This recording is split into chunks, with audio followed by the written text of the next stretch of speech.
Welcome, church family. I just want to point out that the church is not the building, it's us.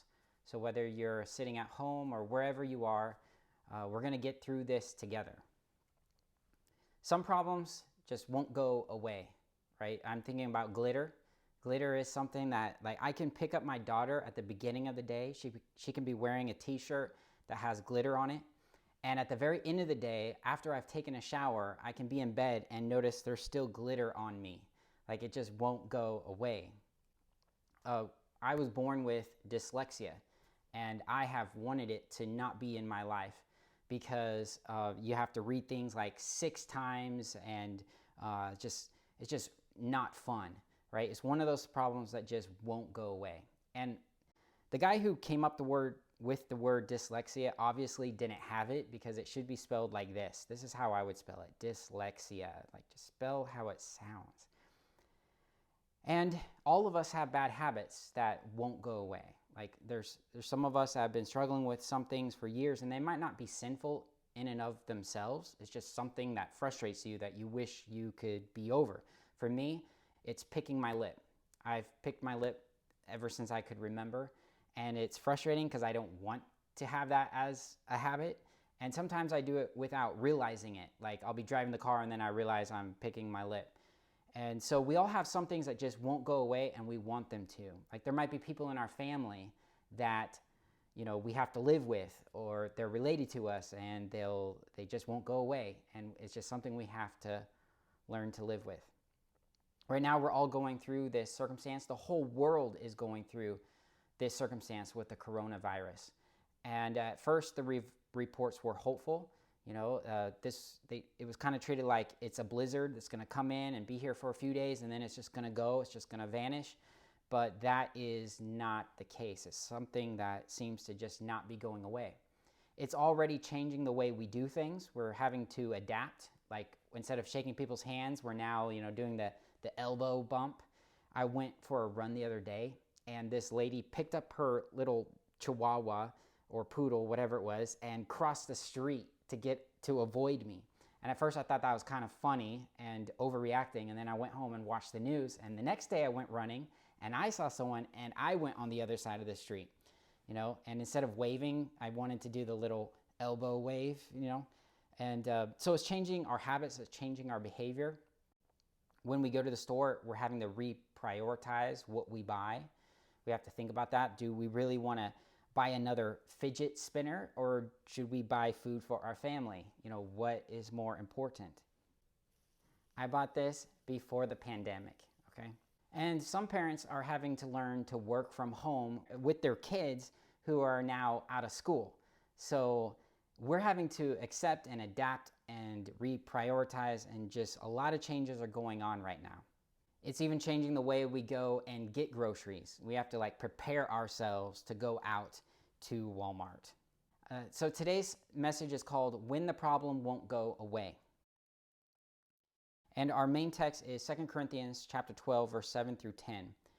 It's a familiar passage, so I want to challenge you to really look with fresh eyes, fresh ears. I believe God's word is active and alive and has a good message. Even though it's a familiar text, I believe it will be helpful for what we're going through right now.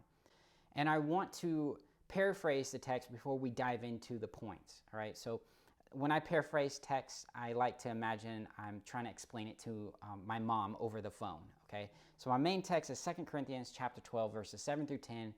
It's where Paul talks about how he went to heaven and he got to see this great revelation.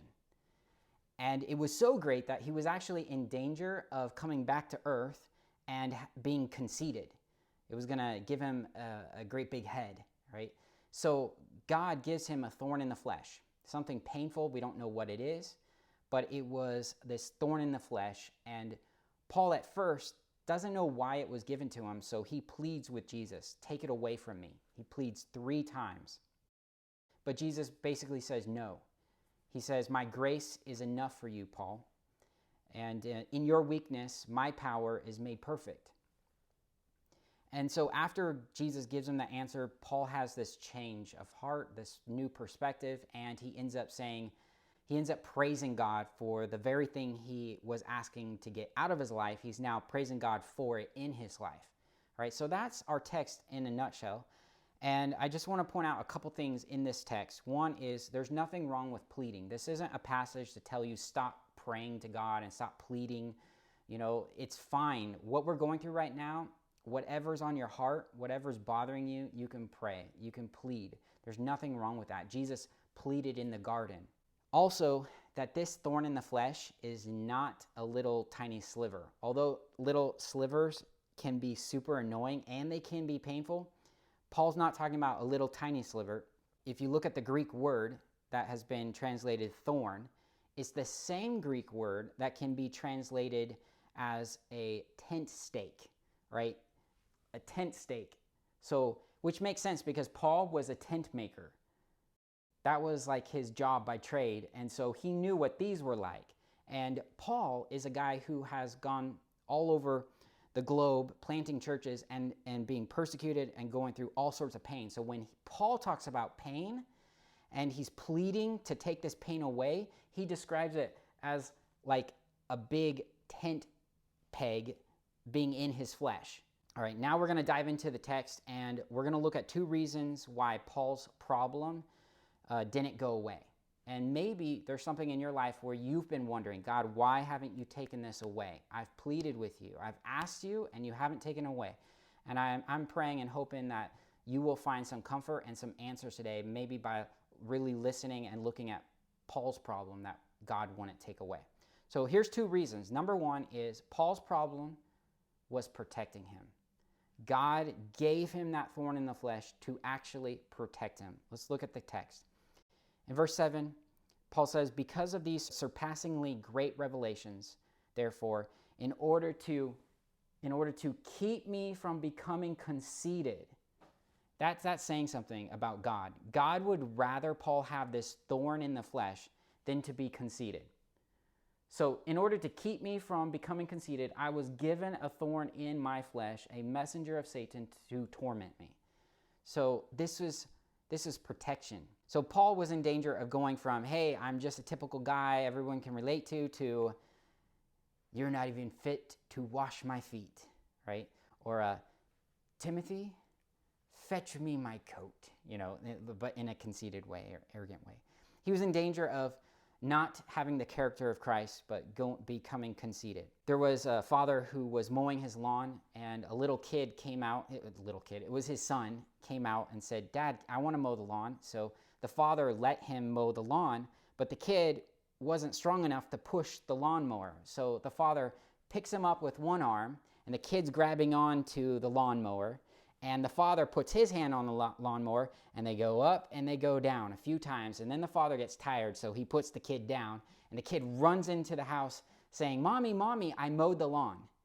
I love that story because sometimes when God has given us success and given us a lot of knowledge, that we can also start saying, look what I did. Look what I did. I mowed the lawn, or I handled that, or I'm so good at my job. And we forget that our Father in heaven helped us. He's given us those talents and abilities. Paul has been gifted with a mind. Even in human standards, like Paul is a remarkable person. But God gave him those skills, and he was in danger of letting it get to him and becoming conceited. And so God wanted to protect him. Young kids can say, God, I have a problem. My parents are overprotective. They're always, watching me. My curfew is way too early. They don't let me go and do whatever I want. They don't let me hang out with certain people. God, change my parents. And sometimes God is like, no, this is your thorn in the flesh. They're protecting you. And when you're older, you're going to look back and you're going to say, thank you, Mom, or thank you, Dad. Other people might be at work where there's one guy who's always better than them, or one girl who's always better, and you might be thinking, God, just let them go to a different, job so I can be on top. I want to be the top dog, and I want people to respect me, and I want the accolades. And God's like, no, all right, I'm going to keep Karen at work, okay? because she keeps you humble. You've only been at that job for 2 days and you're already demanding your own parking space, all right? If I let Karen go get a different job, you would become conceited like crazy. So Karen's helping you. Karen's good for you. I'm sorry if your name is Karen and you're watching. That is just a made-up person named Karen, all right? There was a guy who was a basketball coach, a college basketball coach, and he had a very successful season. And one day he was shaving and he had, the foam all over his face, and the phone rang and his wife picked it up downstairs and calls him, "Hey, honey, Sports Illustrated is on the phone." And he immediately, while he's shaving, he's like, "Sports Illustrated? Oh my goodness, Sports Illustrated. Oh, wow." And so he gets a towel, he runs downstairs, he still has foam on his face, he picks up the phone, he says, "Sports Illustrated?" And they say, "Yes, for 75 cents, you too can subscribe to Sports Illustrated." And his bubble just burst, It is so easy to become conceited, to think too highly of ourselves. And so God lets us have thorns in the flesh, some painful things to help us. Number 2, Paul's problem wouldn't go away because it directed him to God. It helped him lean into God. Notice what the text says, verse 8. 3 times I pleaded with the Lord to take it away from me. Paul is pleading with the Lord, all right? When I think of Paul, I've always thought of him as he's so much like Jesus. He talks like Jesus. He acts like Jesus. He's a hard worker like Jesus. And so it's been hard for me to imagine he has weaknesses. But believe it or not, he actually does have a weakness, and it makes sense when you realize how smart he is, how gifted he is, how successful he is. All right, he has the weakness of leaning on Paul's strength, leaning on Paul's understanding, leaning on Paul's past success. In fact, the very beginning of 2 Corinthians, which our main text is from, he says in chapter 1 this: "We do not want you to be uninformed, brothers and sisters, about the troubles we experienced in the province of Asia. We were under great pressure, far beyond our ability to endure, so that we despaired of life itself. Indeed, we felt we had received the sentence of death. But this happened," all right, why? "That we might not rely on ourselves." Okay, this is something that Paul himself struggled with. He's smart. He's strong. He doesn't need God. Oh, wait. He does. Okay, "that we might not rely on ourselves, but on God who raises the dead." All right, that's how he starts this letter. So he's pleading with the Lord 3 times, and then he says what Jesus says to him in response. "But he said to me, 'My grace is sufficient for you, for my power is made perfect in weakness. Therefore,'" this is Paul's now response, "'therefore I will boast all the more gladly about my weaknesses, so that Christ's power may rest on me." So this thorn in the flesh was driving him to Christ's power instead of Paul's power. And once Paul realized that, he says, "You're right. This has helped me lean into you. Please don't take it away from me." Then he says in verse 10, "That is why, for Christ's sake, I delight in weaknesses, in insults, in hardships, in persecutions, in difficulties. For when I am weak, then I am strong." Sometimes God, when we plead with him, "Take this problem away," sometimes God does take the problem away. But sometimes he doesn't. He says, "No, you're going to live with this problem in your life. It's a thorn in the flesh. I've given it to you. And I know it's hard for you to believe it, but it's a gift." Sometimes my gifts come in ugly wrappings, okay? It can be a thorn in the flesh. But it's going to make you stronger. And that's the thing is, I've always thought, if there's a problem, God, you got to remove it. You got to take it away. But sometimes God's answer is, "No, I'm not going to take it away. I'm going to make you stronger. I'm going to make you be able to handle that problem, handle that person, handle that situation. You think that you can't do it, and you're right, you can't. But you tap into my grace and my strength, and I'm going to show you what you can do with my power, with me helping you out, right? I'm not taking it away. I'm going to keep it in your life, and you're going to see my power work through you." Paul says that interesting thing that sounds like a contradiction. He says, "For when I am weak, then I am strong." All right, that can be confusing.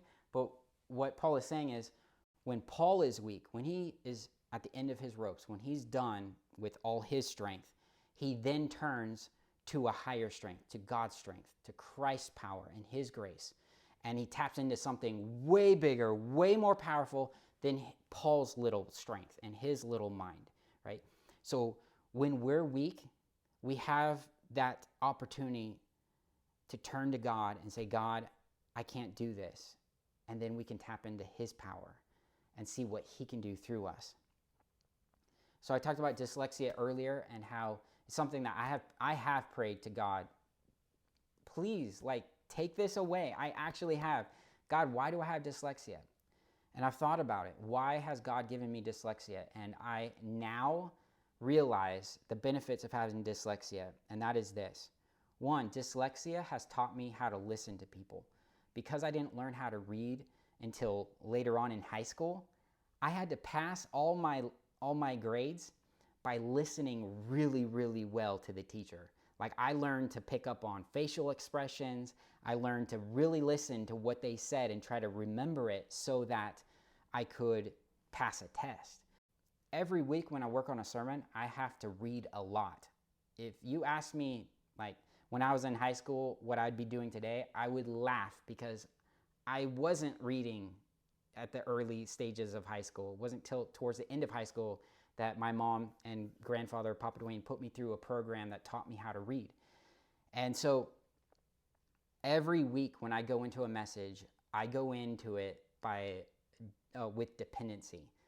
I crack open a book by a scholar and I'm like, oh, Jesus, please help me to understand these words. Please help me to understand what you're saying here.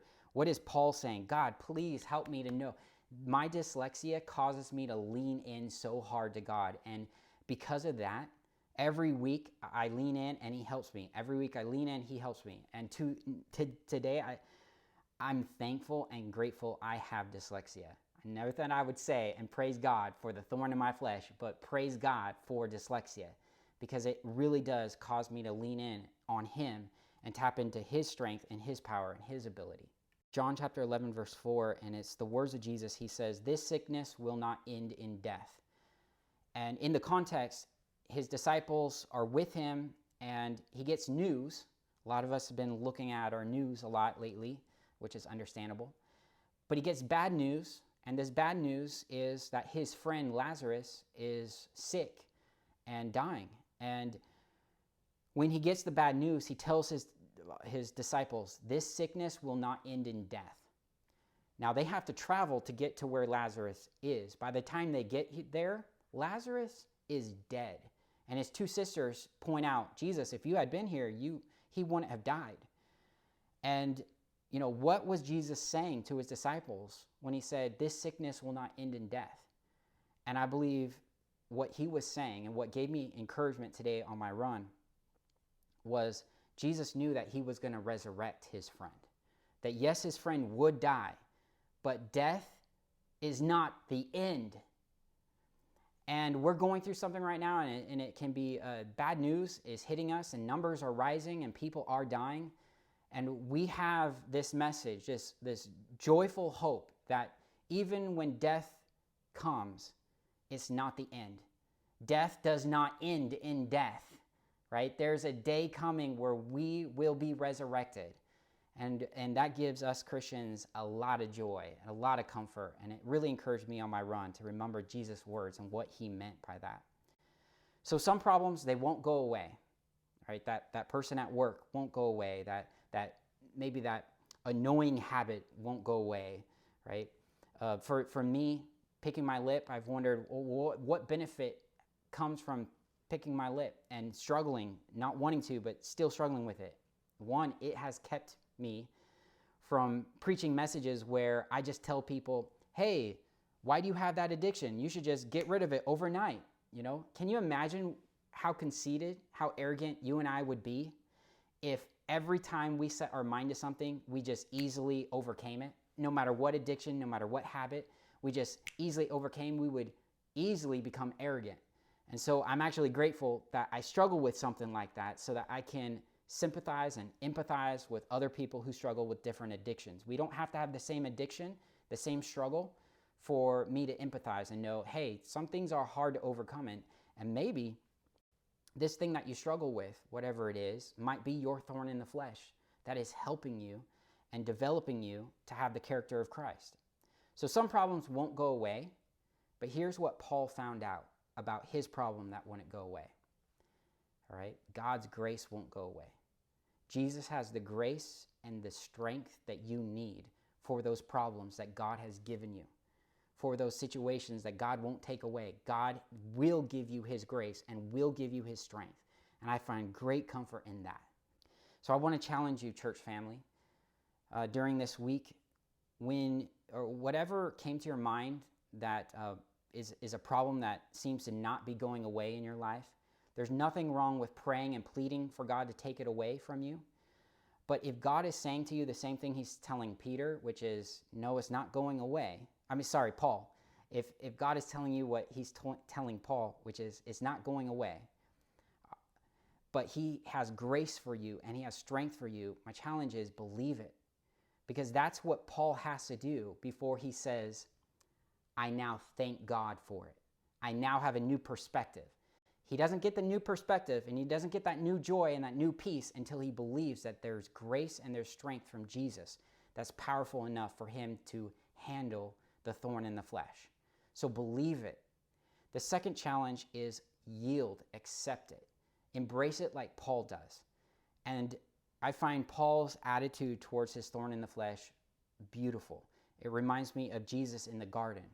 When he's afflicted before the cross, he goes into the garden and he pleads with the Father 3 times for that cup of suffering, okay, that cross, that crucifixion he was about to go through. He pleads for it to be taken away. But he always, in those prayers, he says, not my will, but your will be done. That is a very beautiful spirit. And so I want to challenge you that if God is saying, no, it's a thorn in the flesh that's good for you and it's developing you and it's making you a better person, it's making you like Jesus, pray that you have that yielding spirit, that beautiful spirit that says, Lord, I trust you, I believe you, and I know this is good for me. And Father, thank you for my dyslexia. Father, thank you for this habit. Thank you, thank you, thank you, thank you. And by God's grace and his strength, you can have that perspective. Church family, I hope that you are washing your hands, staying safe, and during this time of social distancing doesn't mean that we have to be spiritually distancing ourselves from the Father, from our Lord. It doesn't mean that we can't call each other. So I encourage you to pick up the phone and talk to people. All right, as far as I know, you can't get the coronavirus by just calling someone. So I encourage you to do that this week a lot. All right, be blessed.